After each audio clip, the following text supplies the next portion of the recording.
So eto na nga po mga idol, LeBron James muntik pang maisugod sa ospital matapos sa naging matinding laban kontra sa kupunan ng Denver Nuggets. At JJ Redick, bakit tinalabas si Rui Hachimura kahit maganda ang pinapakita nito sa game? Eto ba ang pananabutahin ni Coach JJ Redick sa Lakers? Aalamin natin yan mga idol. So sa naging laban nga po ngayong araw ng Los Angeles Lakers dito kontra sa kupunan ng Denver Nuggets. Actually nakakalungkot, no? Final score 120 to 113. Kaya pa sanang manalo dito ng Lakers mga kaibigan, no? Kung hindi lamang nagkaroon ng mga palpak na plano eto pong si Coach JJ Redick. Nakakapang-init po ng ulo, no? Nakita nyo po yung nangyari, yung ginawa niya kay Rui Hachimura. Ang ganda ng pinapakita, no? Lalo na nung mga huling quarter. Nakita naman natin, no? Okay ang pinapakita ni Rui Hachimura, pero inilabas ni Coach JJ Redick. Yung tipo nag-iinit ka tapos ilalabas ka sa loob ng laban, ng ring, which is pangit po. Talagang nakita natin dito, part yan ito ng pananabutay Coach JJ Redick sa Lakers. Aminado tayo na talagang hindi siya ang nararapat na coach para sa Lakers. At ito pa, no, napasama din itong si LeBron James, no, doon sa huling quarter. Nakita naman natin nung talagang napasama yung paggabangga niya at galagang namilipit siya sa sakit. So yung isang pagkakataon na nag-alala yung mga fans na baka mamaya hindi makapaglaro etong si LeBron sa next game, no? Kung pinapakita ni LeBron, okay lang siya, pero sa next game malalaman natin 'yan.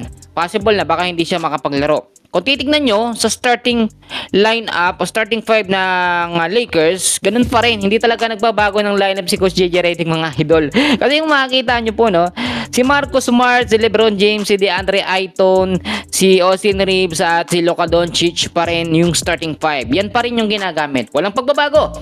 Ilang mga games na. Nasanay kasi itong si Coach JJ Redick na consistent na yung pagkapanalo ng Lakers ng mga huling game na kapag yan ang gamit, no? Pero hindi niya alam na napag-aaralan po ng kalaban yan. Yan ang sinasabi ko na kapag paulit-ulit ang starting 5 na lineup, pag nabasa ng kalaban, madaling kontrahin. Kahit sino pang magagaling na sa starting 5, basta ulit-ulit yan, nababase ng kalaban.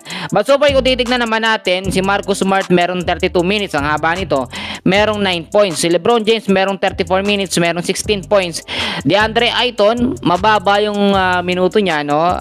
Wala siyang naitalang puntos, pero kung titignan naman natin kahit papano, si Jackson Hayes naman yung talagang umariba o humataw, meron 27 minutes of playing time, meron pong 19 points.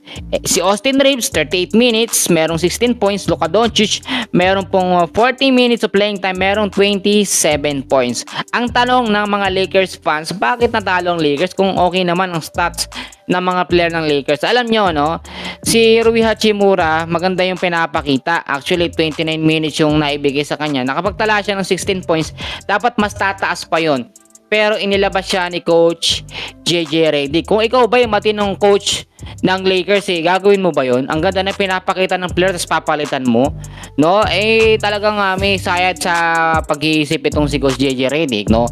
Hindi siya maayos mag-isip. Kaya marami nagsasabi na dapat itong si Coach JJ Redick palitan na ng ibang coach kasi paulit-ulit ang sistema Natatalong Lakers sa palpak at pangit na desisyon po ni Coach JJ Redick. So abangan natin yung ibang mga update mga idol. Maraming salamat po.